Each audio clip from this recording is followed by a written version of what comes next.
Thank you for that terrific introduction. And let me just get semi-organized here so we can do all this. First, I have to throw this switch in order to escape from here without the wrath of the organization here upon me. Can everybody hear me now? Okay, good. Well, let's see what happens when I press a key here. See if things come up. Yes, they do. Ain't technology wonderful? This is the title view graph for our talk tonight. And as Doug said, I'm the historian for this veteran group. We have two groups, the 7499th Group Association of the older FUDs. These are FUDs that essentially flew from the late 40s to 1975. And then we have another group that calls themselves the Berlin for Lunch Bunch. The younger FUDs from 1976 to 1990. We are combining as we speak, and as a matter of fact, we had a reunion here just last weekend in Dayton. So let's see what it is I'm going to say. I'm interested in this myself. Let's see what I have to say for myself here. Having introduced that we do have this group, let me press on and see what we're going to be talking about. First off, you have to set the basic scene for the activity. At the end of World War II, we had the four major allies against Nazi Germany that are now facing each other. The Soviet Union, the world's largest country, the country that, frankly, suffered the most casualties during the Second World War and arguably suffered the most damage to its infrastructure. And, of course, now particularly interested in shoring up its influence in the what we came to know as the satellite countries, Poland, East Germany, etc. Against the Western Allies, principally the U.S., Britain, and France. In 1945-46, already the tensions were building between these two entities, and a major confrontation was beginning to evolve. We knew very little about Soviet military capabilities, very little.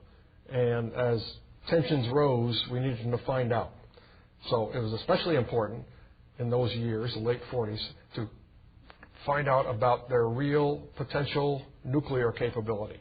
Now this, of course, was across the USSR and across the areas it was influencing so that we could cope with them if necessary. That's the overall picture. In Europe, especially as the two blocs now emerging were facing each other, it was especially urgent that we collect on the forces right across from us. Here, refreshing our memories from 1945, is the breakdown in how we were occupying the former Nazi Germany.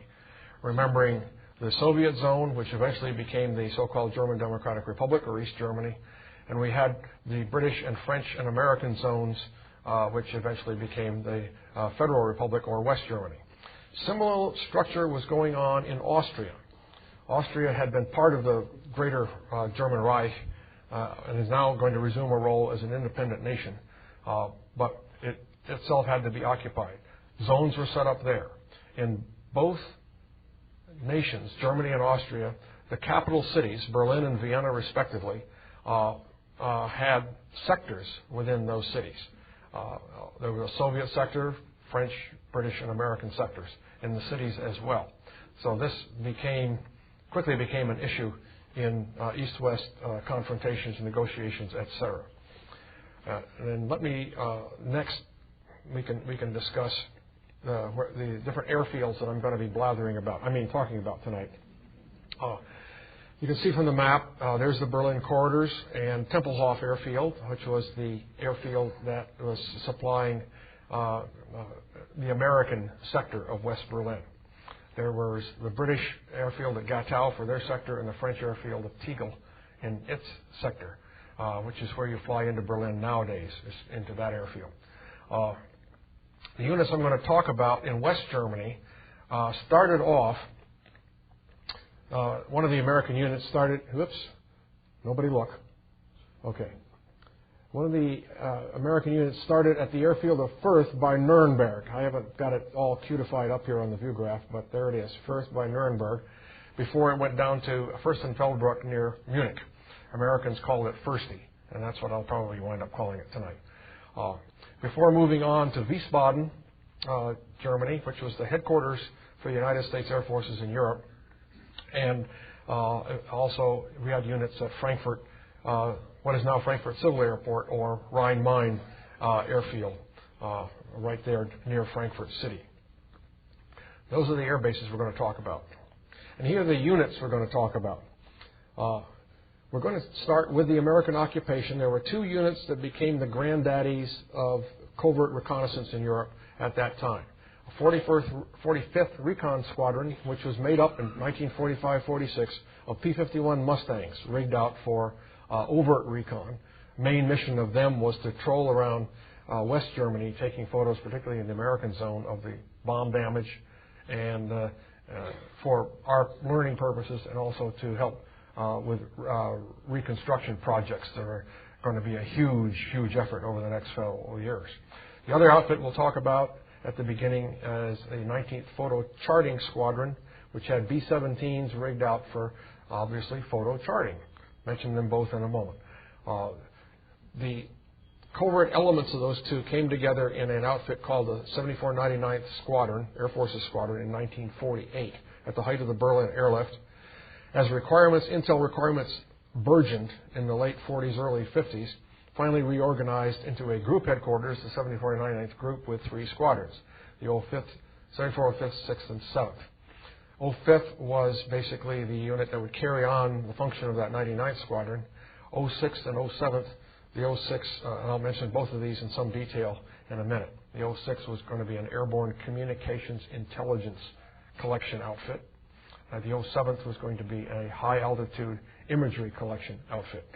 Those three units soldiered on together basically through the 60s and into the early 70s, before the last two were inactivated for reasons I'll discuss. And the 05th carried on. And it basically cloned a second squadron, the 7580th, in 1983, and together they went on to the end of the Cold War in 1990-91, as you can see. So we'll go through this in some detail and then tell a few stories while we do it. Let's look at that photo predecessor unit, the P-51 outfit. There it was at Firth in the spring 1946. We have this from a memoir of a young Army Air Forces captain named Roger Rodarmer, who by the end of his career became a major general and a major player in the peripheral reconnaissance business that the U.S. set up. But at this time, he's a young captain. He had flown A-26 Invader light bombers during World War II, but he's getting posted to this P-51 outfit. He's wondering, what the heck am I doing here? And he looks out over the airfield. There's all these Mustangs. Squadron commander says, "Come with me, Sonny." They went into a hangar, and they discovered there in a hangar was an A-26 Invader. You can see it on the photos here. In there being worked on. And they were rigging up a low oblique camera in the nose of this A-26. And the squadron commander said, "Listen, Sonny, you've been brought here because of your expertise on the Invader.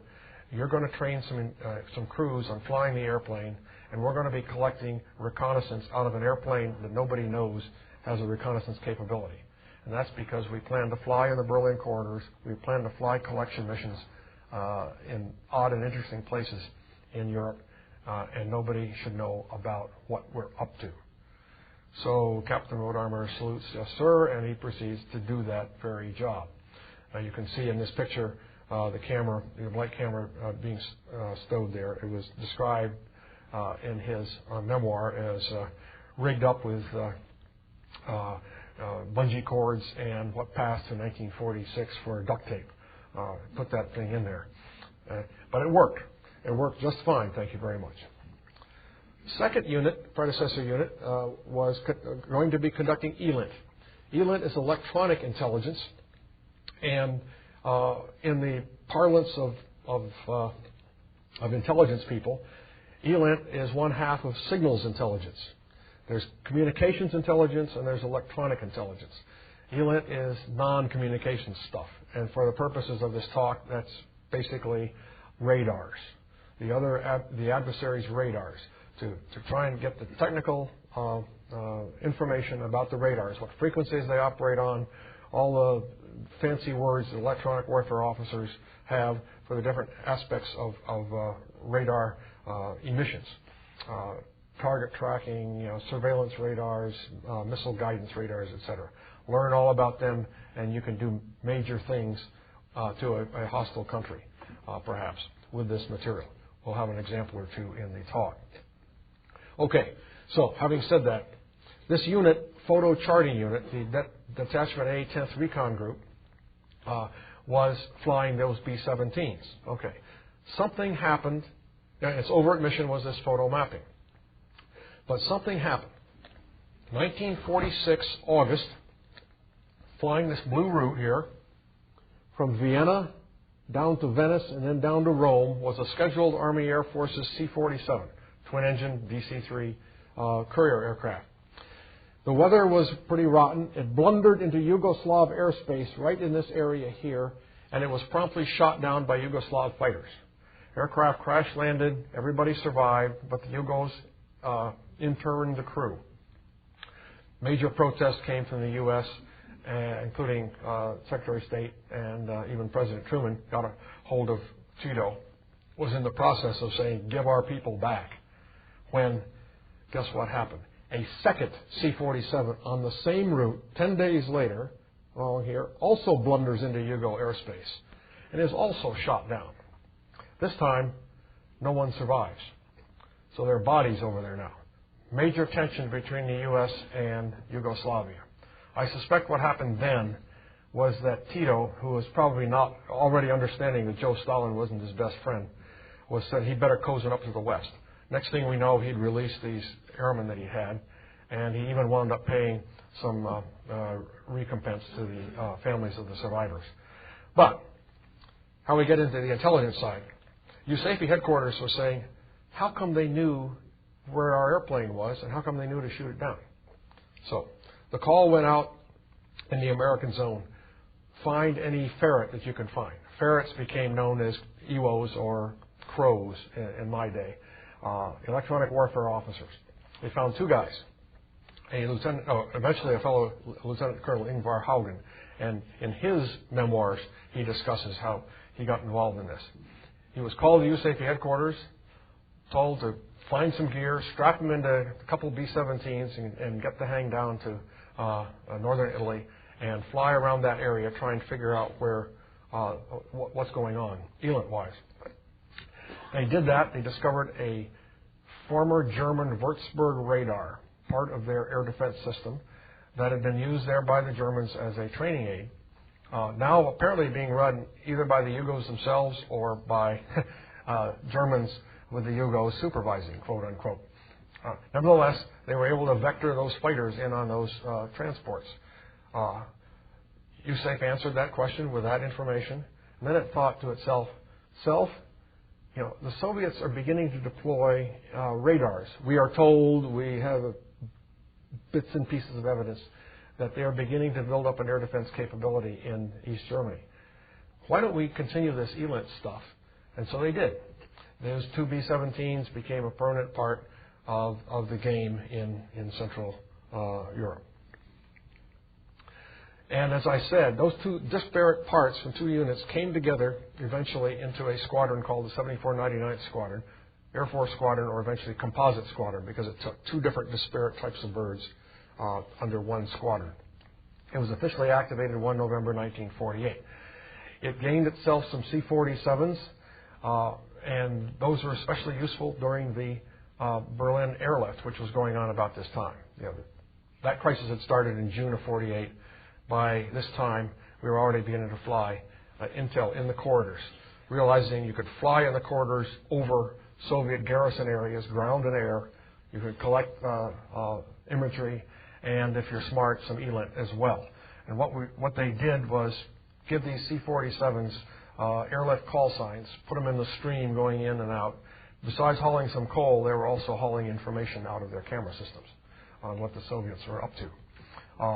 B-17s, some of which were rigged out in photo, but the ones that went into the corridors were ELINT birds. They only flew at night. The idea was not to let the Soviets know. You had antennas sticking up out of these aircraft. It would be very obvious to a knowledgeable observer that this airplane wasn't just some VIP hauler, and thus it would do this. It would fly into Tempelhof and it had a procedure because you were supposed to land. If you got in the corridors, you were supposed to land at an airfield in West Berlin. Their procedure was basically this. They'd go up, say, the south corridor, get to Tempelhof, or get close to Tempelhof and say, Berlin control, we've just lost number 2 engine, and we got to declare an emergency, request permission to fly out the center corridor while we straighten ourselves out, emergency landing. So they would do that, get out of Dodge and get back to West Germany. They didn't fly that many missions, but that's what they had to do each time.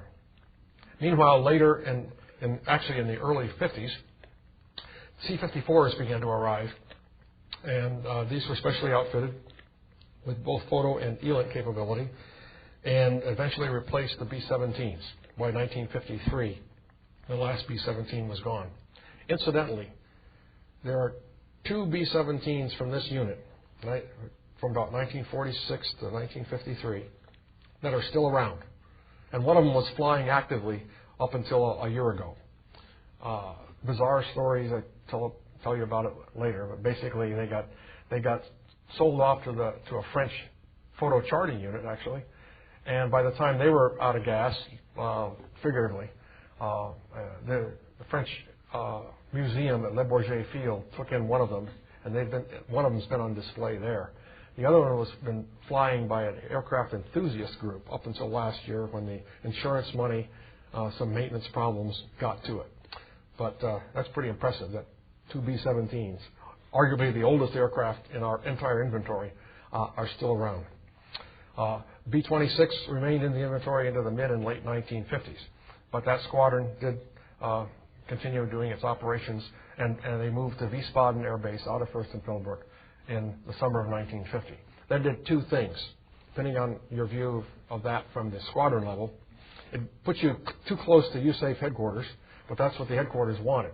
They wanted to have a closer handle on this unit. The second was it put you closer to the corridors themselves. If you saw on the map, the south corridor is basically where Frankfurt or Wiesbaden is. Thus, that was a much more logical location. Okay, but then a few words about the corridors themselves, because there's a couple of interesting stories that go along with this. Okay, you've got the end of World War II. You've got the fact that on 1 July 1945, the Western Allies are going to go in and occupy their sectors in West Berlin. The Soviets grudgingly let them in by land, and they managed to set up. Okay, the next big thing was going to be the Potsdam Conference. Potsdam being a city just to the west of Berlin, as it is on the map, as you can see here. Potsdam Conference was going to involve President Truman and his entourage, Prime Minister Churchill and his entourage, and Joe Stalin and his entourage. Stalin was going to come in by train, but both Churchill and Truman were going to fly in. So how do you fly VIPs into Berlin in this environment? Had to work out a lot of ad hoc procedures for the Soviets. They were cooperative. They allowed everybody in. They set up the requisite radio beacons and all that, and it worked quite smoothly. Churchill and Clement Attlee, his successor prime minister, and President Truman and company all got out of Dodge okay. But not long after that happened, this happened. July 1945, not long after the biggies had gotten out of town, the Soviets started complaining. You are not flying in the agreed corridors. Please get back into the agreed corridors. We don't like you flying around our airspace uncontrolled. U.S. and U.K. looked at each other and said, we are in the agreed corridors, darn it. And this is what the U.S. and U.K. said the agreed corridors were. Now, the Soviet corridors were from Berlin out to Bremen in the British sector and to Frankfurt in the American sector zone. Excuse me.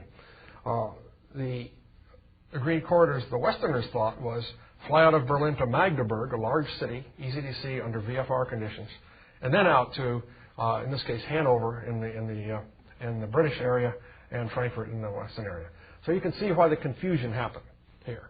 Now, there's no evidence from the files, which I've seen in both the U.S. and the British National Archives on this, of any attempt by the Soviets to screw over our minds. It may or may not have been a genuine disagreement on the conditions.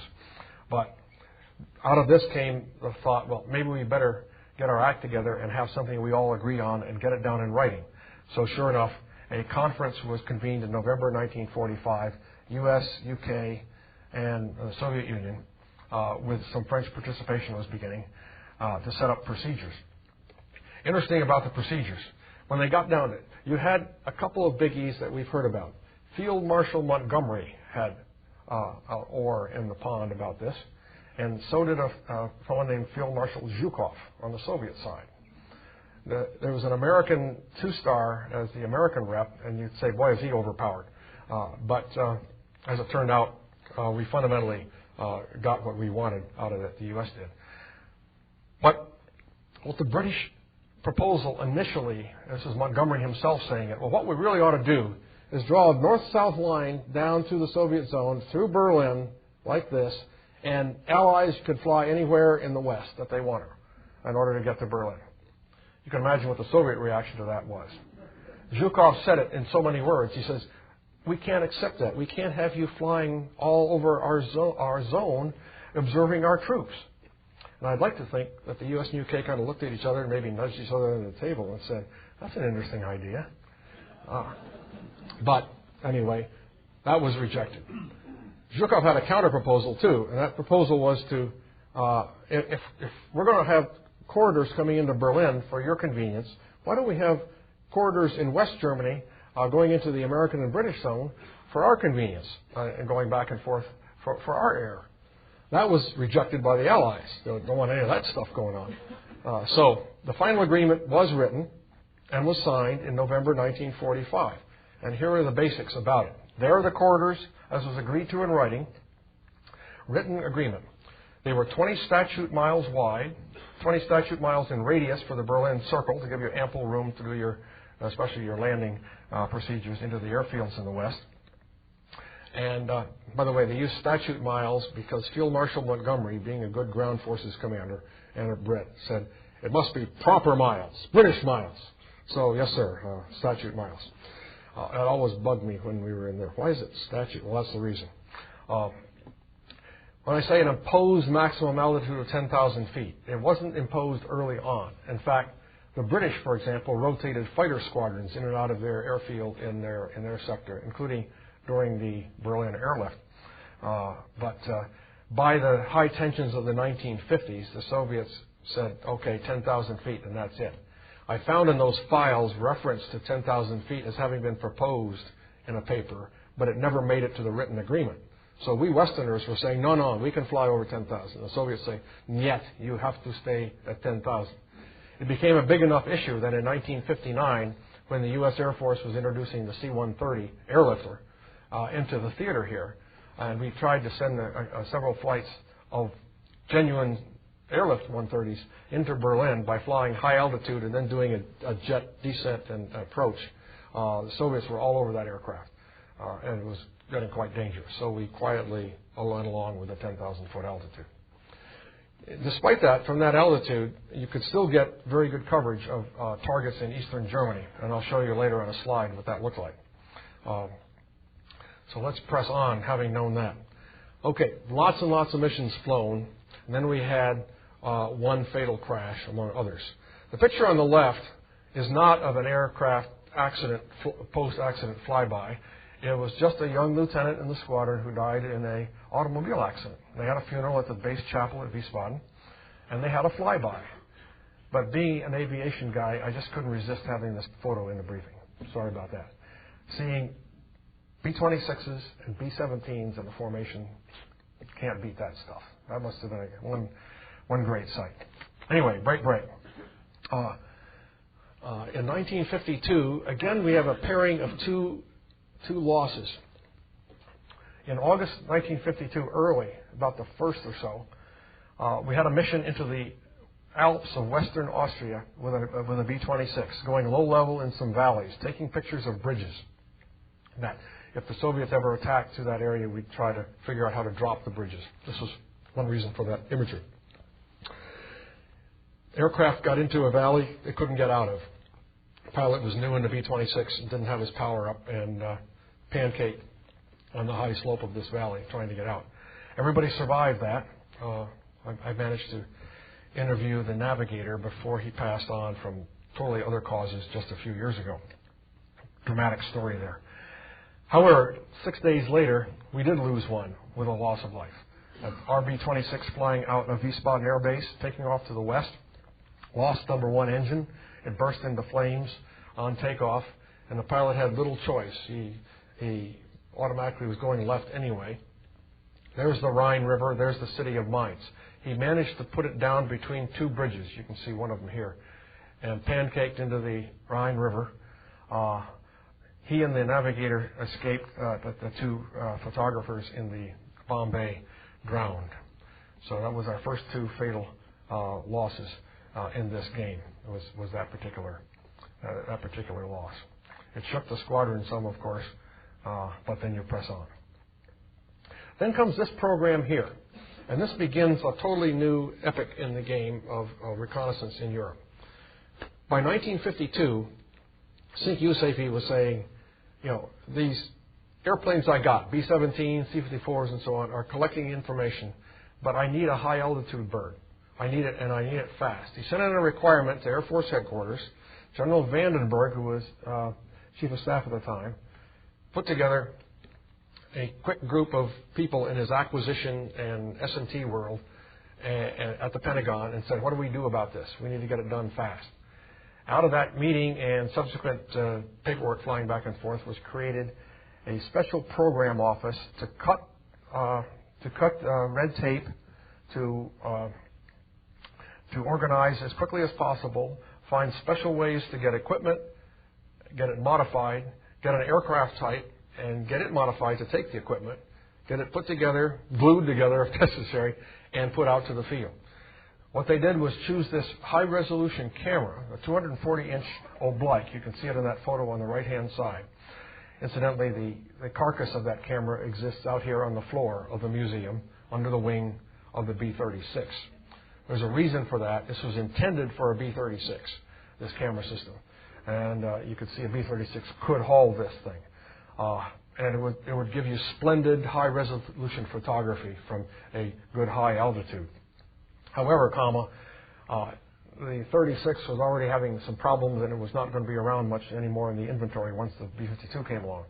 So it was quickly decided, use that camera, plug it into something. And when the something happened to be a C-97, new transport aircraft, it was quickly realized that A, you couldn't put a B-36 in the Berlin corridors, and B, you couldn't land it at Tempelhof, not without a total disaster happening.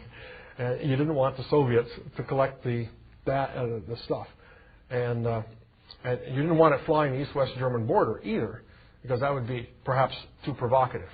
And this is part of a game at this time to try and ease tensions by having less provocative aircraft. So the C-97 was an obvious choice. They fitted that camera into the system, and they got it fielded by 1953, about a year. And the outfit that did this went on to other requirements of this nature. And it is presently under the name of Big Safari. Now, Big Safari is located here at Wright-Patterson.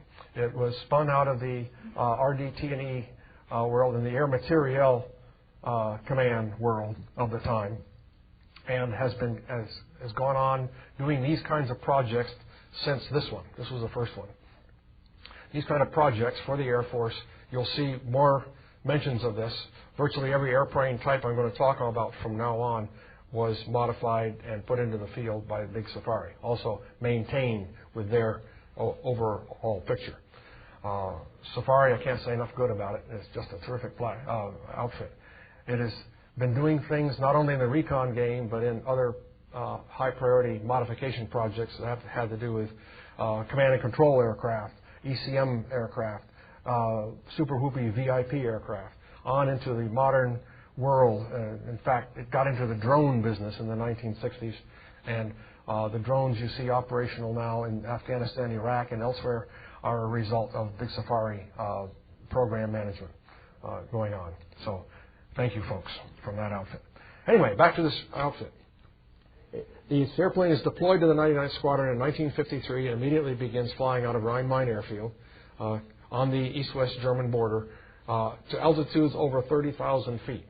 This is an unpressurized aircraft It required a lot of the camera system required a lot of hands-on maintenance at 30,000+ feet in a European winter.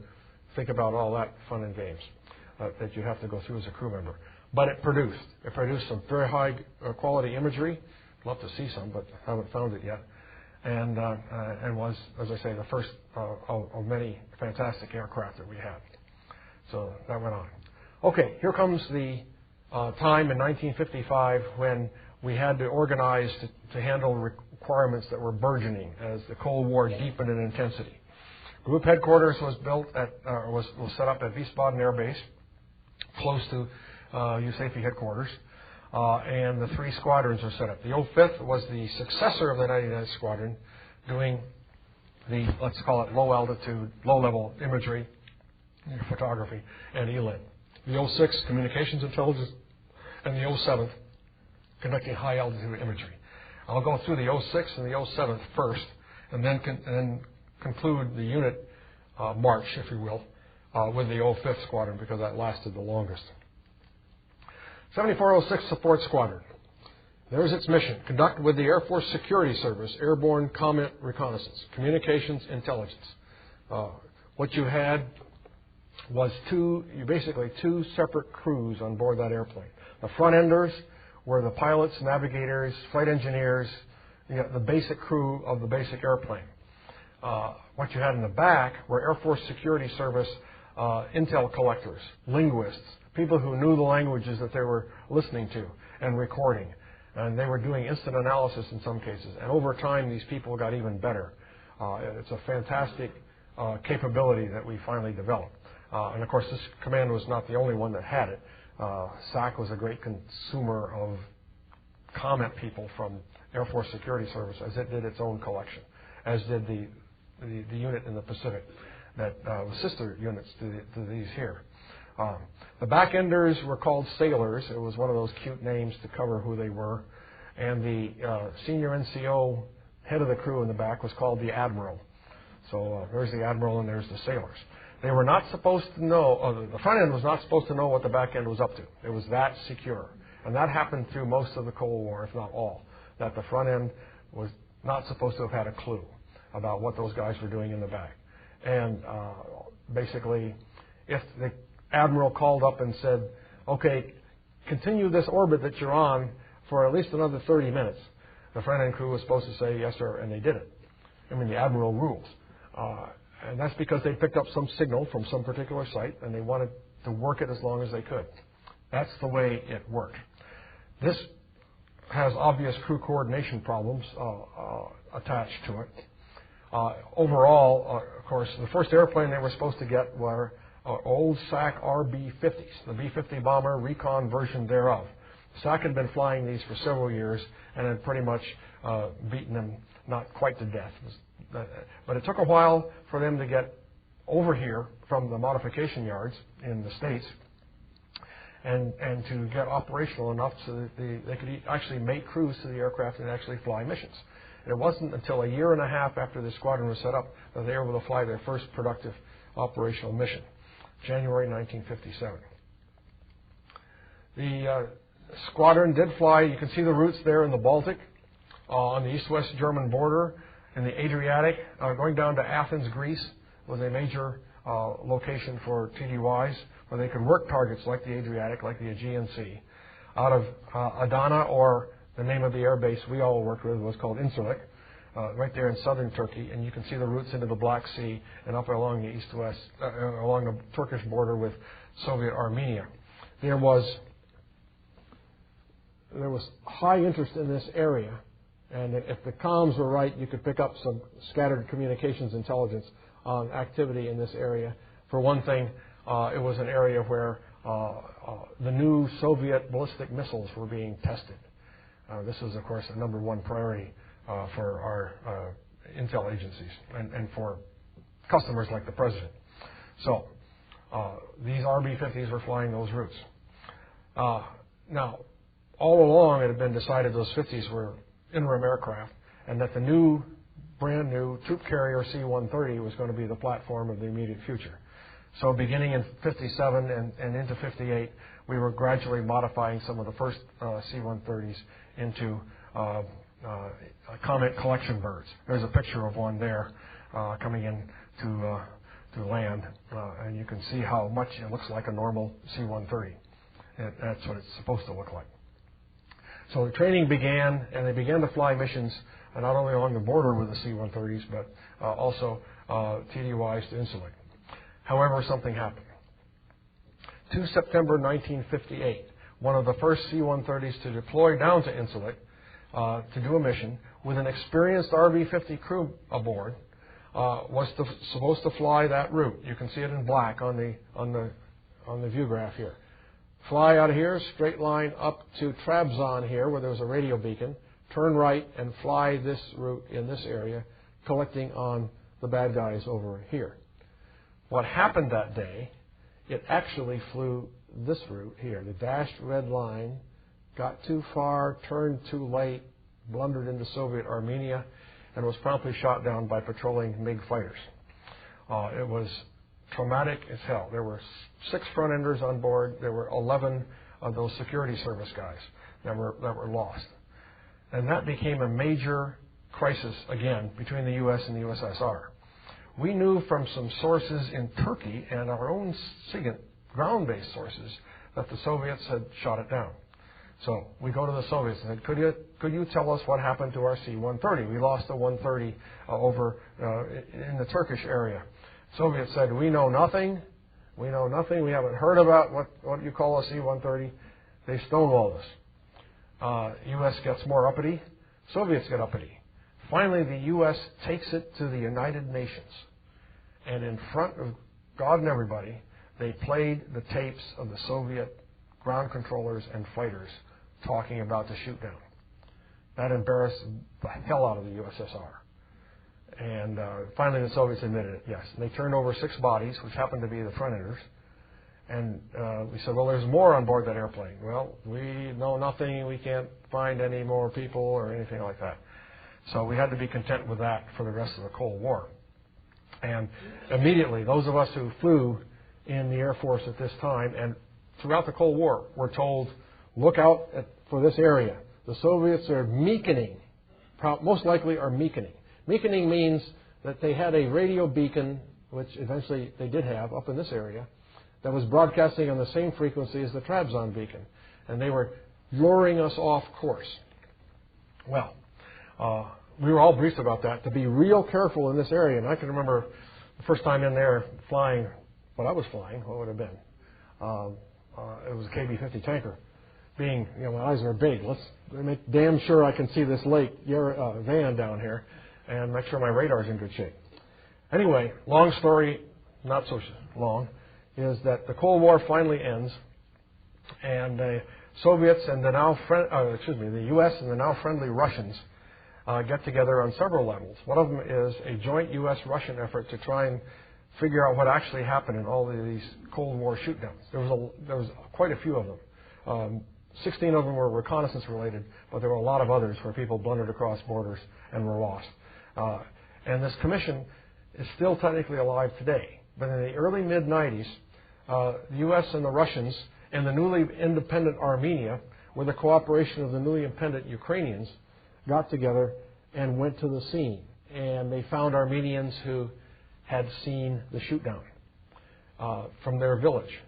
And that was a major plus. They took this commission to the site of the shoot-down. They found bits and pieces of the aircraft, some of them being used for chicken coops and that sort of thing.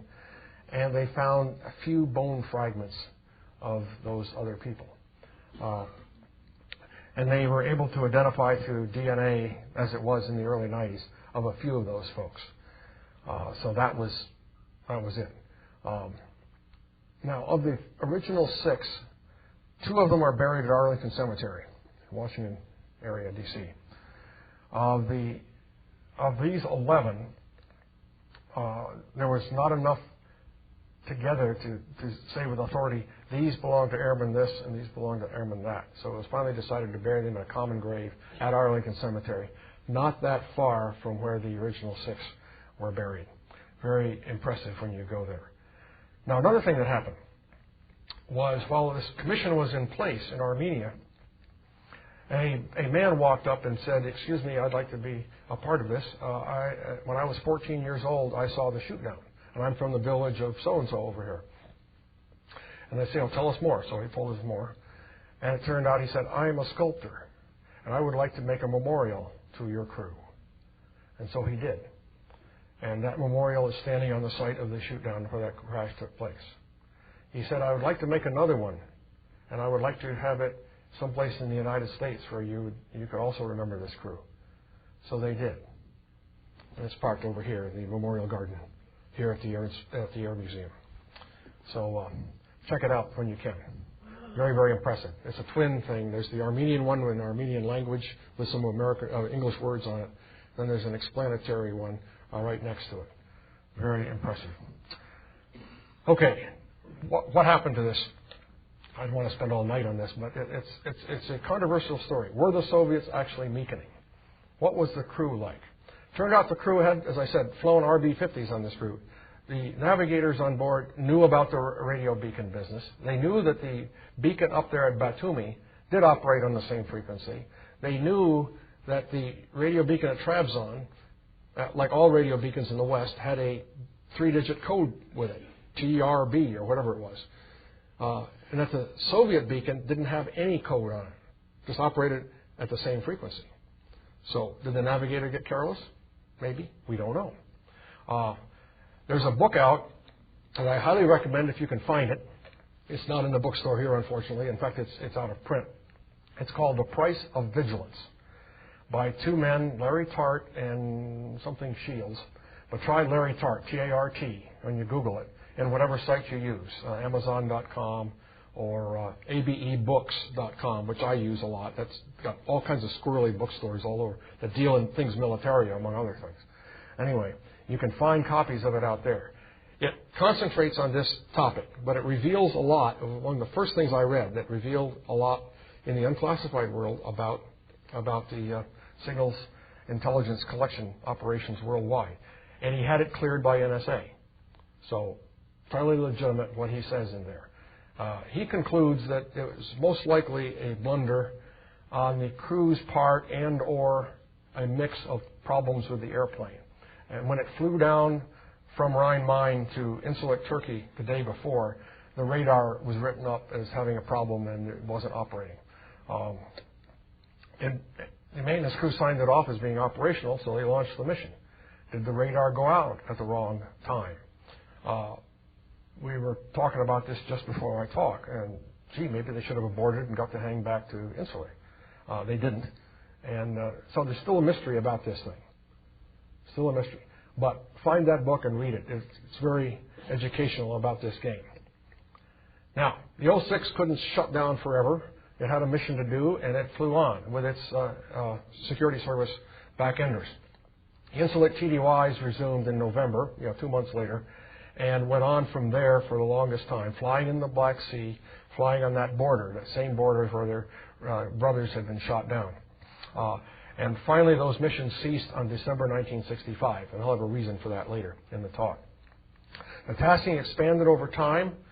First off, from Incirlik, we deployed some of these 130s to then friendly Iran and flew out of Tehran against the Soviet southern area right around in here, which is again rife with top targets. And even a few missions in early 1962 against a place called Afghanistan. Soviets were increasing their influence, and we wanted to sample that environment, and we did. Missions beginning in the mid-60s out of Athens flew in the eastern Mediterranean on the routes that you can see here. During the Arab-Israeli War of June 1967, the unit was especially stretched hard. And I'll show you one of the reasons why in a minute. They were told to fly 24 hours a day on those particular routes, opposite the Israelis and the Syrians and Egyptians, etc. They just flat couldn't do it. The Navy came in with the C-121s to cover that third shift, and we got the job done. In 1969, 1970, other events took place. Gaddafi came to power in Libya in 1969, and by 70, 71, 72, he's getting quite nasty, and he required being washed. Thus, that started to happen. Then came the October 73 Arab-Israeli War, and once again the 06 was heavily tasked to fly these missions at usually about 30,000 feet altitude, something about that, to collect on airborne comment. Okay, here's one of the reasons they were so stretched. Earlier in 1967, in February as a matter of fact, this unit was tasked to send two aircraft, C-130s, and 4 crews to Yokota, Japan, to reinforce their sister unit, which was suddenly being occupied by activity in Southeast Asia. The Vietnam War was heated up, and we desperately needed airborne comment. Now, what that unit had been doing was collecting against the Soviet area here, Soviet Siberia, Vladivostok in particular, along the Sakhalin Islands, the Kuril Islands off northeast of Japan, and of course North Korea, good old North Korea, and Communist China. Those are its main tasking areas. But then with the Southeast Asia War, guess what their primary job became? Take the 06, get it out to Yokota to help relieve the pressure. That happened not long before the Arab-Israeli War, so you can see why this squadron was really tasked hard at this time. But they did the job. They got the collection done that was necessary. After all of that took place, something else started to happen, which was actually a relief. SAC was gradually getting RC-135, 707 equivalent airborne comment and ELINT collecting aircraft into their inventory. They were able to expand their collection operations into areas formerly done by USAFE and by PACAF and the component units. So in the early 70s, the missions in the Baltic had ceased, and to a large extent on the east-west German border. So they could concentrate more on what was going on in the Mediterranean. As you can see, nearly all the operational flights were coming out of Athens. In fact, the security service guys went PCS down there. The 06 still was PCS at Rhine-Main, but increasingly doing their TDYs out of Athens. Flying those routes in the Eastern Med, Central Med off of Libya, and as Algeria turned not very friendly, we were flying missions off of the Algerian coast as well. Again, at those altitudes, looking for air defense information, other kinds of comment information. Gaddafi got more and more hostile.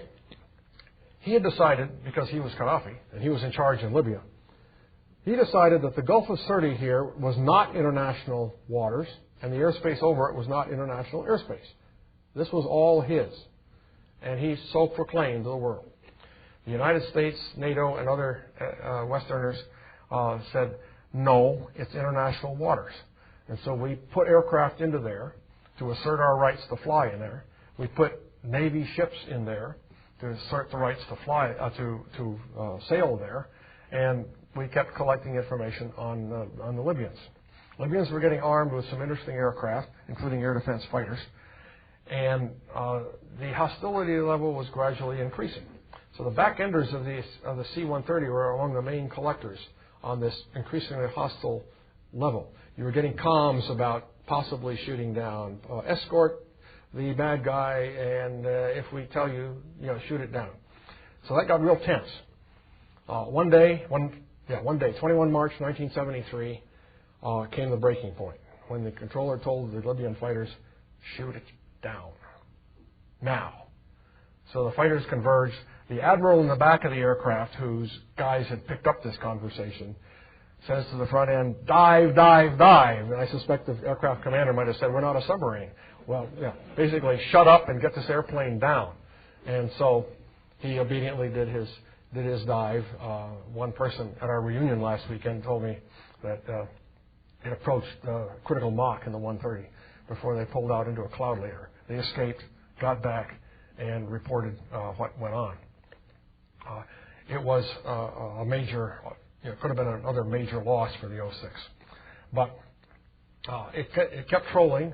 As the 135s arrived, though, finally it looked like the 06's mission had run out. 135 could fly higher, could fly faster, and was a bigger airplane, so you could jam more collection equipment on it. So it made logical sense for comment and for ELINT eventually to cede those missions to SAC and its 135s. Then finally, in June 1974, the 06 was inactivated, having done a darn fine job for almost 20 years. The 07th Squadron was based at Rhine Mine at this time, and its job was high altitude imagery. What were they going to use? These are the two platforms that were being used, and these are the program names for those two platforms. Slick Chick for a reconnaissance version of the F-100 fighter, and Heartthrob for the recon version of the B-57 bomber, which was itself an Americanized British Canberra light bomber. Some of you may remember those birds, for sure, right? And the RB-57, well, I'll go into it in a minute here. The Slick Chick RF-100s, some of the first 100s off the production line, were quickly grabbed and modified. Notice the bulge under the cockpit area, and that's where the cameras were. Also the sighting equipment. I'm told the pilot had to straddle that like he was riding a horse, but he had it right in front of him, sighting gear with mirrors that gave you a vertical view so they could line up over an imagery target, get it shot, move on. And that's basically what it did for about mid-1955 through mid-1956, flying at 50,000 feet plus at that combat radius you can see deployed there, covering most of East Germany, Western Czechoslovakia, etc. If they deployed down to Fürstenfeldbruck, they could extend that radius to cover more of Checo and also getting into Poland. This was interesting. For both of these programs, flying these missions, the very first ones, were extremely productive, not only in the sense of collecting the photography from this huge altitude, if the weather allowed you, but because it tickled the Soviet air defense system. They tracked these aircraft, although we didn't think they could at the time. That's one of the things we learned. Oops, they're that good they can track these airplanes. B, they didn't have anything to shoot the airplanes down. But that also told us a lot, both ELINT and COMET, about their air defense system. Radars we didn't know about came up. Communications links we didn't know about came up. So this was a great collection for both ground-based and air-based aircraft in the COMET world. So this was very productive. Side story, a guy from this unit, when he arrived with his Slick Chicks, discovered that the 100 guys, of course, they landed, and they quickly taxied to the far end of the airfield into a hangar way down there, and we were told to shut up and don't talk to anybody in the club. Of course, the 86 fighter jocks were just all over them when they found them. What are they like? Is this airplanes we're going to get? Because the 100 was the dream machine coming along the pipe. And these guys are supposed to shut up and say, we know nothing, you know, that line. And they basically did, I am told. Okay. But notice the program ends in 1956, the overflight part of it anyway, the Eastern Bloc overflight program. The DET is finally inactivated in 1958 because they kept it around to do occasional missions in the West, over Spain for one thing, as the U.S. was establishing airfields down there. The Heartthrob program with its RB-57s, specially modified slick RB-57As. As a navigator, I am somewhat offended by the fact they took the navigator out of these airplanes in order to lighten the load. Who needs another 200 pounds of a frappin' navigator? I am personally offended, but hey, you do these things. I guess the rationale was even a pilot could navigate in clear weather forever, you know, when the visibility is forever, because that's the only time they'd launch. And you know, you could see through your apparatus where you are. So it worked. It worked. And 6 of these aircraft flew about 19 missions that we know about. And you can see the combat radius and the altitudes there, much higher than the Slick Chicks, and covering most of Poland out that far. Beautiful program. It ceased in 1956 as well. There were some of these same aircraft deployed in the Pacific. They did missions there, and but it ended by late 1956. And the project again in 59, like the Slick Chick, ended, and the aircraft redeployed. Now, the 07th didn't go away when that took place because there was still a peripheral mission to be done with these high-altitude birds. First off, you see the top where it says Sharp Cut Peripheral. That was a RB-57A that was specially modified to do peripheral recon along the border here at altitudes in the 60,000 area. Sharp Cut took that huge camera, that Boston camera.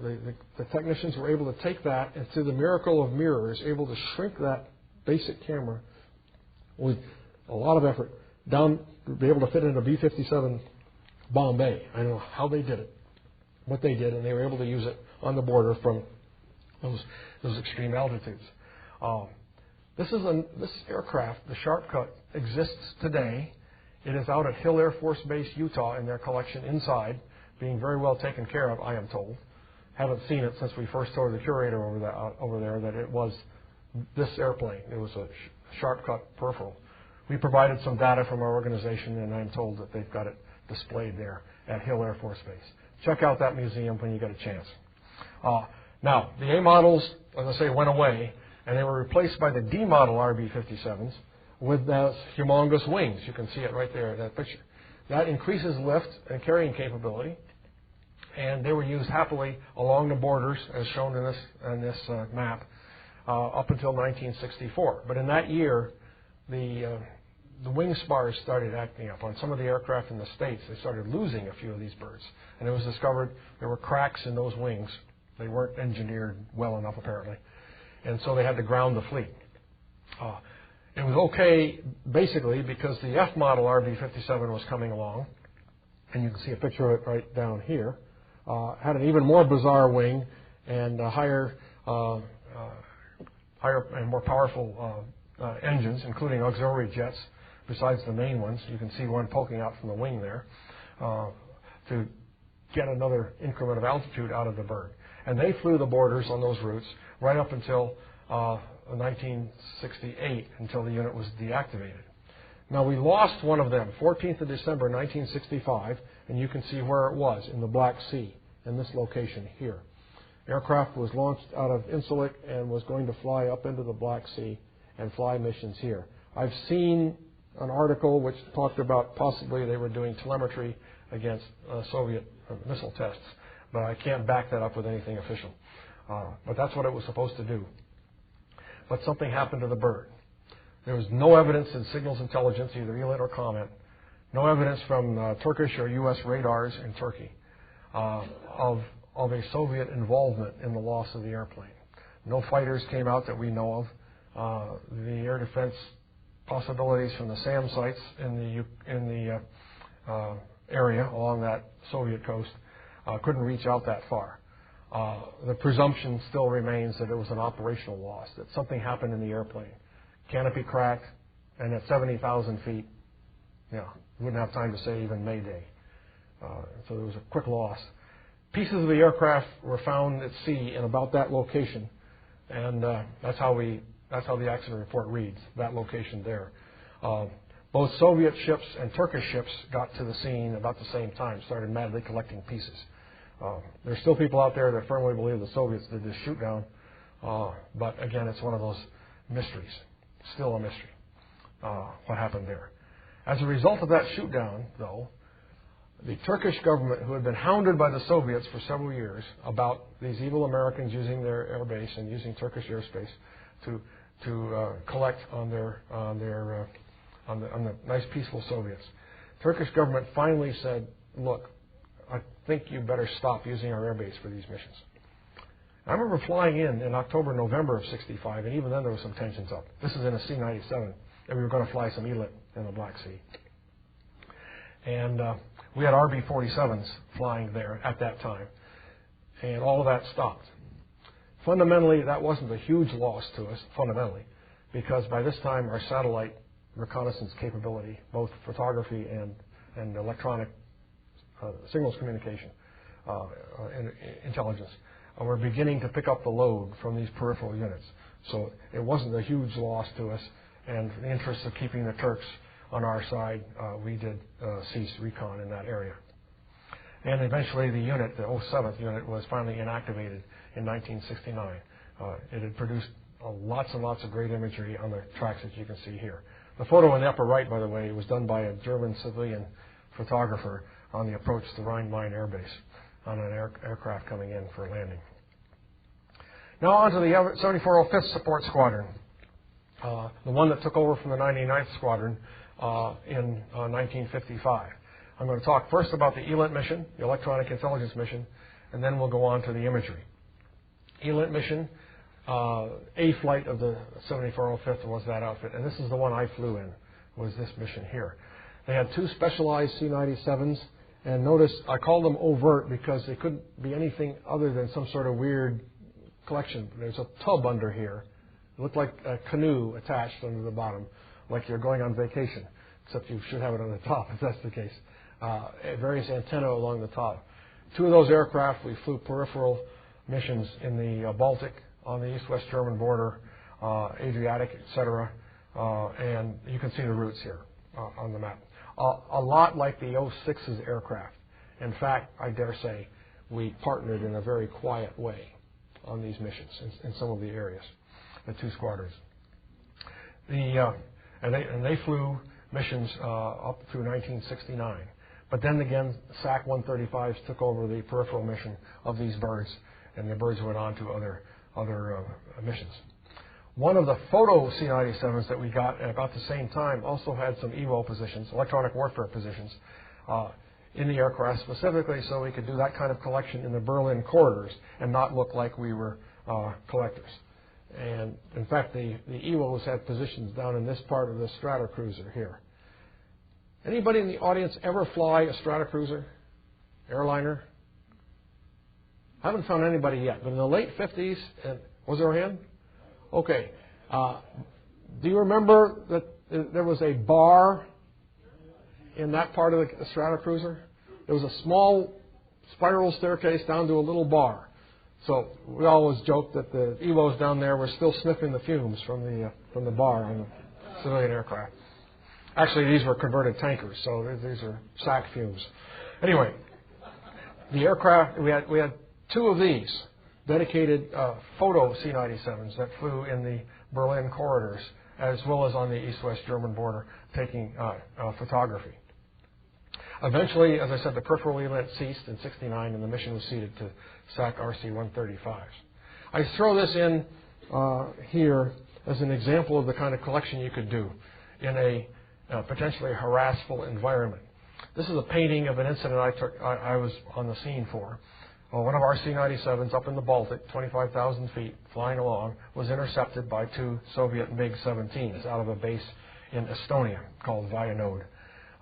They came out, like they often did, flying off the right wing between us and their homeland, as if in a signal to tell us, don't fly over our airspace. We're here to shoot you down. And my job as a straight navigator was to say, yes, sir, I'm on my track, and I'm going to be a good little person, and we're going to fly, but we're going to, we didn't say this, of course, we're going to collect as much as we can off of you turkeys. And we did. We collected on the airborne radars of the fighters that came up, not only the MiG-17s, but there were some more advanced ones. And we were collecting on the ground-based radars that were doing the vectoring. And there was a partner aircraft in the vicinity that was doing the Comet collection on the same operation. Enough said about that. But when we had this painting done, I told the artist, he gave me a sketch, I said, they never did that. The 2 MiG-17s, 2 whoever, would always be a pair off of the wing. And he says, but you have to understand, I'm an artist. I need balance on my... So we got that MiG off there where he's not supposed to be. Incidentally, another time I was up there, and this happened several times. The Swedes, of course, own the west side of the Baltic. They were a neutral nation, and they would come up and intercept us too, partially to keep us honest about flying over Sweden, I think, and also partly as an indirect aid, at least, against the Soviets. One time when we flew up there, I remember personally, the 2 MiG-17s came out of the Soviet side. 2 Draken Delta Wing interceptors came up from the Swedish side. Boy, did those MiG-17s get the hell out of there. Didn't want to tangle with the Swedes. I don't blame them. And I've got stories about that too. Anyway, it was a very valuable thing to have happen was these intercepts. It happened not just to us. It happened with all kinds of aircraft around the Soviet periphery, particularly the SAC collectors. And it happened in the Pacific to the PACAF collectors as well. This was a major thing you had to contend with in the Cold War era. Another operation involving C-97s was an airplane that we nicknamed Creek Flea. And this happened in the early 60s. It was part of a CIA-directed project to help develop the new successor to the U-2 aircraft, what eventually became the SR-71 through several iterations, and was not run by the CIA, but was run by the Air Force eventually. CIA wanted a design that was stealthy as possible, but it needed to know about this humongous new threat, the SA-2 missile system that the Soviets had developed, the missile that had successfully shot down Francis Gary Powers and was beginning to be deployed around their periphery and their target areas, including in the satellite countries. And they developed a system called the Precision Power Measurement System, PPMS, which was a fine-grain ELINT collector. And don't get me ask me any questions about this because I'm not that technical. But with this collection system on board this particular C-97, you could collect really good information on the SA-2 missile systems on all their radars. The 4 red dots on the map there show you 4 SA-2 sites that you could fly directly over. The only part of the world where you could fly legally and safely over Soviet missile systems was in the Berlin corridors. This became very productive. Now, eventually the CIA's version of what became the SR-71 and the SR-71 itself were not particularly stealthy, but this became unusually useful. Couldn't perceive this in the early 60s. By the mid-60s, we are now at war in Southeast Asia. We're flying in North Vietnam, and our aircraft were getting shot down all too often by Soviet SA-2 systems. And, of course, the other aircraft, anti-aircraft systems, AAA, et cetera. What we were doing here was collecting information which allowed us to learn much more rapidly how to jam those SA-2 signals, how to deceive them, and most interestingly, how to develop missiles that could go air to surface and take the radars out. Standard Arm was the name of one of them. And this made it happen. I remember we were highly motivated to do these missions. I flew a bunch of them as a nav, and we knew we were protecting our comrades in Southeast Asia. The aircraft itself, with a dedicated crew, went to Southeast Asia, flew out of Clark, Philippines in 1967 against the North Vietnamese SA-2 sites with that fine-grain ELINT capability. However, we didn't take that airplane over the north. We kept it out over the Tonkin Gulf with fighter protection while we collected on their missile systems. And it worked out just fine. It told us a lot about what differences, if any, there were between the ones that North Vietnamese got and what the Soviets had. Project continued in the C-97 until 1975 and continued from then on, as I'll talk about in a minute or two. Imagery missions. Imagery now is a fancy word which covers not only photography, but infrared radar, side-looking airborne radar, and such fancy gadgets as that. And that's beginning to happen in the photo field as early as the 1950s. Okay, the 05th inherits the imagery birds from that 99th Squadron in 55 and soldiers on. It also inherits the operations of the pie-face C-97, which continued operations on and off until finally in 1962, summer of, it was declared redundant and sent back to the boneyard. 2/3 of the way back to the boneyard came the word of the Cuban Missile Crisis, October 1962. The aircraft was quickly diverted and became an unsung part of the intelligence collection process against the Soviet problem in Cuba that we were facing. After the crisis died down somewhat, the aircraft was released and went on to its fate in the boneyard. Notice the photo here that shows the pie-face aircraft at Tempelhof Airfield. Notice also the field elevation is 163 feet. Photography later, you'll see it as field elevation 164 feet. Somehow the Earth moved in Berlin. Okay. And the imagery missions were, again, they were flown in a vague way like the ELINT missions, but they hugged the borders more closely for the peripheral missions.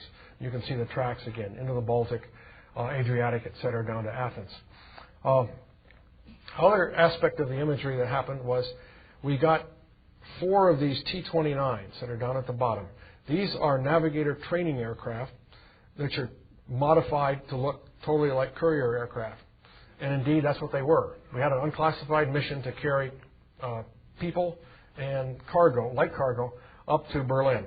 And it was widely publicized. So if you were a staff officer, Major Bozo from USAFE headquarters, had to get up to Berlin, you go down to base ops and sign on and go in this airplane up to up to Tempelhof. Do your thing. Now, what people weren't supposed to know was that in the back of the aircraft, behind the bulkhead there, was a camera operator with some sophisticated systems getting vertical photography in the corridors. The loadmaster involved in giving you coffee and making sure your seatbelt was fastened was a highly qualified Army photo interpreter who knew the targets like the back of his hand. And he would sit in a blister and talk to the navigator about, oops, looks like some new activity that we need to monitor in so-and-so training area. Take some pictures. So they did. That kind of thing was happening. And Major Bozo and Mrs. Bozo or whoever were supposed to be totally unaware of that happening. C-97s, I've mentioned that in the corridors, taking imagery. One of them had a 66-inch focal length camera, another one 48-inch, and did yeoman work throughout the rest of its time in theater, up until 1975. Covert recon in the corridors. All other missions were supposed to be overt, like I mentioned. We wanted to keep these covert. We wanted to keep these quiet. We wanted to keep the Soviets either unaware of what we were doing or minimally aware, and to a point where they wouldn't bother us. Legally, we had the right to fly in the corridors.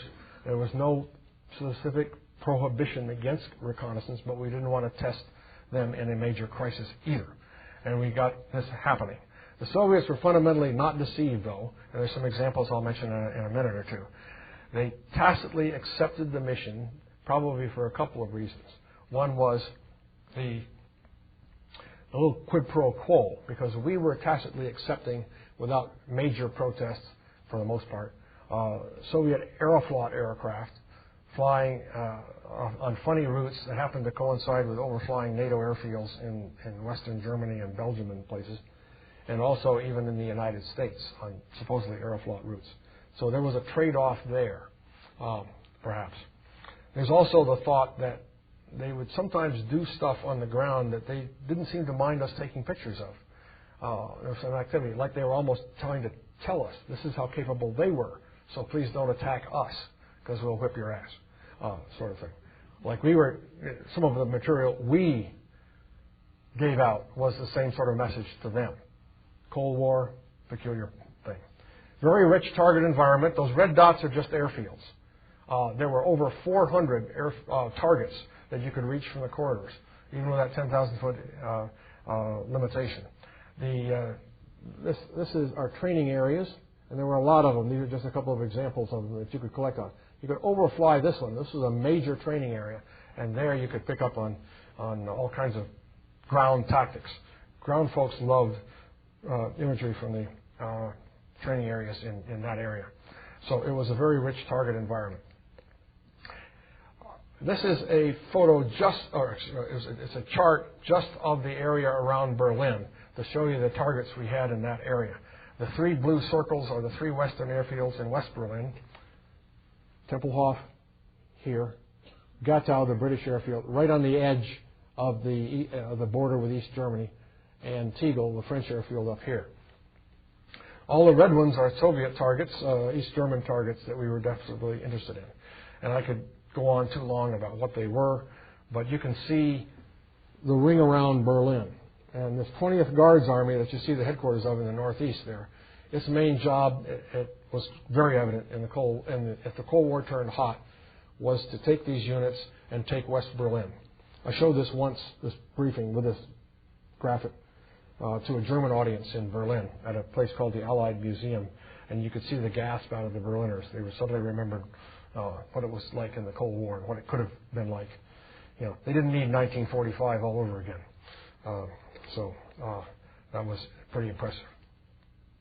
Here's a couple of other vignettes. Those German civilians were at it with their cameras outside the borders of Tempelhof Airfield. And here are pictures they took of our aircraft, although they didn't know they was an intelligence collection aircraft, over time. And notice the buildings here. Oops. Don't notice the buildings there. Let's get back here. Yeah. Down here, and here, and here. It's the same location on an approach to runway 27.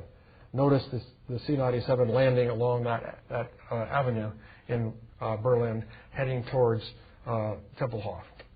And here's the view from the cockpit. This happened to be a nice clear day, 1959, from the pie face. You can see the approach to 27 left. And you can see, furthermore, there's those same apartment buildings here. An approach could take you down below the levels of those buildings. There's a similar series of buildings over here. So this was a major ground truth for flying into Tehoff. If the weather was rotten, too, sometimes the first view that you ever had of the airfield, if it was your first flight in as a pilot, would be that cemetery. That's what's down here. That's a graphic reminder of what could happen to you if you didn't stay on center line and keep the correct altitude. I've seen pictures of it more or less as it is now, and darn it, that cemetery's tree structure is all grown up. You can't see the cemetery anymore. Oh well, that's life. Okay, the collection operation went on from 1976. That's when the 97s disappeared and went back to various havens, including the Boneyard in the United States. And the 05th mission was basically concentrated on the corridor operations. They did some extra missions around, but it was mostly corridor from here on in. And it got 3 C-130s to do that mission. And the squadron moved to Rhine-Main and integrated itself, at least in the open, with a purely airlift C-130 outfit there. Got the same markings, made it look everything like a normal C-130 airlifter. However, it was collecting imagery. And there you are with a better-sized airframe, cargo compartment, with various palletized compartments that you could put on board with different elements, photo, infrared, comment, ULENT, etc. And you can, to some degree, you could mix and match, but for the most part, it was pretty well fixed from airplane to airplane what they had. But between the three of them, they covered the waterfront. These are the three airplanes involved, 18, 28, 19, and 22. These are all E models. And the code names, I don't want to bore you with too many details, but this shows you that there was lots of different interesting equipment on board these birds. FLIR, that's forward-looking infrared radar. Comment, RINT is a sort of an EWO function, which involves picking up RWR signals. That's a radar warning systems on board airplanes. More on that if anybody's interested, but I hope not, because I don't know too much more than this. But it was an increasingly sophisticated operation that took place right up until the advent of the United Germany. And indeed, that did happen. First off, a group headquarters was created in 1977, the 75 75th, to operate this outfit and a basically unrelated squadron, Special Ops Squadron, C-130s at Rhine-Main. And that maintained control over those two squadrons. Joined by a third one, which was cloned from the 05th, the 75 80th Ops Squadron, which was basically the back-enders of these 130s. They were so technical, they had so many maintenance people and crews and SIGINTers and so on, that they had to have a separate unit for them. The last operational corridor mission was flown, you can see the date, 29 September 1990. 4 days later, a united Germany was to begin. The corridors would go away, the control of German airspace would revert to the new united Germany, and the need for this squadron would pass. There were still Soviet forces remaining to be watched, but the Germans took over the aerial surveillance that was necessary of those units until they finally left in 1994. These units, though, inactivated January 1991, and the units I'm talking about then passed into history. Now, here's a photograph. It's actually a British photograph. The Brits and the French both had similar programs. Not as sophisticated as ours, but I managed to work deals with the British folks that have a briefing on theirs. If you want a totally crazy briefing sometime, General, with all kinds of Britishisms, I can throw that at you and try and get the guy over from England to tell British jokes. It's a marvelous outfit. Anyway, this is the sort of thing you could do when you watch a ground forces unit for days, months, years, however often you wanted to take imagery. Schlotheim is in the South Corridor and was the home of the Soviet motorized rifle unit. And here's what you could see. Over time, given the vehicle types and so on, you could get out chapter and verse how that unit was organized. You could see it going off to training areas and so on. You can see if this was consistently vacant, what's it up to? And in two major crises, the Warsaw Pact invasion of Czechoslovakia in '68 and the almost invasion of Poland in 1981, these units vacated their garrisons. We didn't know anything about it until we saw this imagery. And in the case of Czechoslovakia, that unit was involved in the attack. In the case of the Polish one, the Soviets were ready, perhaps, to do that sort of thing. That's what this imagery could do for you over time, both order of battle and possible indications and warning. Here's an air defense battery outside its sheds at Bernau, and here's AAA units and TELAR. That's Transporter Erector Launcher Radar acronym. Boy, the military loves acronyms. And we Air Force types get upset with Army acronyms. They get upset with ours. One of those deals. But that's what those units were like. Notice the three soldiers off over here watching this crazy airplane flying low level and getting its picture taken. Now, these are three examples of what you could do over time with targets, imagery targets. In this case, Kothin Airfield is in the south corridor. It was a major Soviet fighter base for most of the Cold War. And over time, if you watched it once a week or once every 2 weeks or in a crisis maybe once a day, you could see the activity of the fighter unit involved, if it deployed or not, perhaps. And also over time, you could check on construction. You could see new buildings being erected or buildings being modified. Construction equipment maybe repairing the runways. And if you watched, you could see how they repaired runways. And maybe you could figure out how to bomb those runways, that sort of thing. You can see in this particular example that over time, of course, they lengthened the runway considerably for modern fighters, and they built this ramp apron area over here. That housed an attack helicopter unit when those were formed in the forward area in the beginning of the late 70s. The SA-2 missile site photo there is generic. It's not from our unit, unfortunately, but it exemplifies what we had. In the early days, late 50s, as the SA-2 was beginning to be deployed in the Soviet Union, we had very little coverage. It was just U-2 coverage. And then, of course, came the shoot down, and that stopped. But in 1959, a year before that coverage, the Soviets deployed their first unit to the forward area, that is to East Germany, to a place called Glau. And what we saw happening at Glau in this imagery that we were shooting was the beginnings of this. And at first we wondered, what the heck was this road construction like? And what's this going on? And what's this going on? Finally, it dawned on people it was some sort of AAA site. And then finally, we got actual missiles and missile launch devices in those revetments. And it became what we knew as the SA-2 missile system. So we knew how an SA-2 system was built. And we could see that in other parts of the world as the system proliferated. The hardened aircraft shelter business. 1970s, mid-70s, the Soviets hardened their airfields, put these shelters up to shelter their aircraft like we were doing in the West. And we could see these being built from ground up, day after day, week, month after month. And you could figure out from that how to bust them. And we did that. We figured if the war ever came, we developed special munitions to go in there and take those shelters out and whack whatever was inside. And this came to be practically useful in the Desert Storm operation because the Iraqis built their shelters to the same standard. Thus, when it came time to take those shelters out, we had the munitions and we had the tactics down and we took them out. I think some of you may have seen photos of those shelters with big gaping holes in the roof structure. It's because of this collection. Now, I got a couple stories to entertain you with because Dawn doesn't come, not that Dawn over there, but she's about to yank me off the stage, I think. But I don't want Dawn to appear in terms of the sun before I finish here. But these are two stories that exemplify something, and I'll tell them and we'll see what happens. Encounter in the Antarctic seas. What the heck is this about? We're talking about the Berlin corridors. Okay, this is a post-Cold War story. Happens in the late 1990s. A retired Air Force officer and his wife take an Antarctic cruise, and they board a Soviet research vessel. This research vessel had been a former icebreaker and was designed also for collection against the United States East Coast.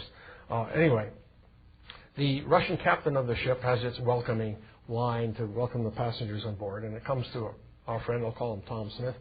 Ah, Mr. Smith, what did you do in your life? Well, I was in the U.S. Air Force. Oh, you were? What did you do? I was a navigator. And he said, oh, my engineer officer is former Soviet fighter pilot. Would you like to talk with him? Of course. So the next thing we knew, in the captain's cabin comes Tom Smith, Soviet fighter pilot, slant engineer, and an interpreter. And after a few minutes of basic stuff, and they started doing this, they didn't need the interpreter anymore. You know, the aviation guys doing their thing. And before long, a story comes out. Soviet pilot says, I understand you navigator, yeah? Where did you fly navigator? I said, well, among other things, he said, was I'd flown courier missions in West Germany, and including flights to Berlin. He said, which you fly, electric bird or photo bird? Is the answer to that. Okay. So they knew. Soviet pilot said, yes, I was stationed at Zerbst Airfield. There's that airfield here. Nope, get back there, big fellow. There's the airfield here, right in the South Corridor. Another airfield we could watch incessantly. And especially in the late 50s, which is the era we're talking about here, they would launch airborne fighter patrols for daytime patrols off the edge of the corridors, waiting for us to screw up and get out of the corridors and give them a chance to shoot us down. And he said that. We had orders to shoot you down. Aren't you lucky? Yes, I'm lucky. Thank you very much. Have another beer or whatever. And that was that story. Another was, I call it the tale of the frozen antenna. Another illustration of the same thing. That Creek flea that's going against those special SAM targets is flying in 1966 out of Wiesbaden into Berlin, trying to catch these SA-2 radars. It's December 1966. It's cold. It's misty. Those of you who have never been in Germany at that time can understand. Temperatures at altitude are right around freezing. They take off one morning in this bird, like say it's a Tuesday, head up the South Corridor. They flip a switch. Out comes various antennae out of the aircraft in order to do its collection operation. Fly the mission, get close to Berlin, start a descent, hit the switch to retract those antennae. Don't want the Soviets seeing it. And they don't retract. They don't retract. They're frozen in place. So what do? Modern version of that earlier thing I talked about. Berlin Control. This is 30106, and I've got number 3 engine is out, and request emergency heading back to the West Germany via the center corridor. So he goes out, descends to below freezing level, eventually get the doors closed and land at Wiesbaden. Fly a mission the next day, same airplane, same thing happens. Berlin, this is 106, and our number 1 engine is out today. Not a lot of creative stuff here. And so it has to abort and head out the West Corridor, Central Corridor. Next day, same thing happens. Airplane up the South Corridor, frozen in place, can't get the antenna door shut. Berlin, number 2 engine, blah, blah, blah. Soviet controller in the Berlin Air Safety Center turns to his American counterpart and says, what's the matter with your spy plane? It doesn't seem to have engine problems. So there you are. Again, they knew. We knew they knew. They knew we knew they knew. But it was one of those things you kept quiet. You didn't want Aviation Week to know. That was fundamental. You didn't want to overly embarrass the Soviet Union. This was the motif of the time. You didn't want them to embarrass us. We didn't want us to embarrass them. So keep it quiet, collect. That helps us do our thing in the West, building better systems, deploying our people better, etc. Collecting intelligence, but we need to do it quietly.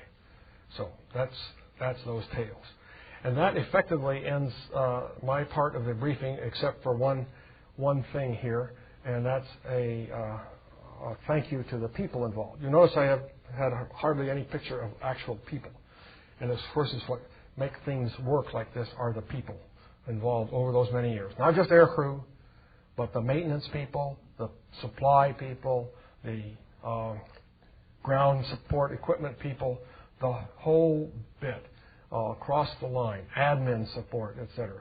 We had thousands of people over time. We're just fulfilling those rules. I'd like to quote a crew chief on a C-97. I think we tend to overlook the officers and airmen who keep our aircraft going. To fly an aircraft like the C-97, it takes a maintenance team that's dedicated and knows the aircraft inside and out. I feel a well-trained maintenance staff is the backbone of any flying squadron. And any air crew member I ever knew would heartily second that. The most rewarding comment I ever received was from the wife of a long-retired pilot. Quote, "Thank you for the safe aircraft you supplied my husband." Unquote. And that's basically the end of my talk. Thank you very much.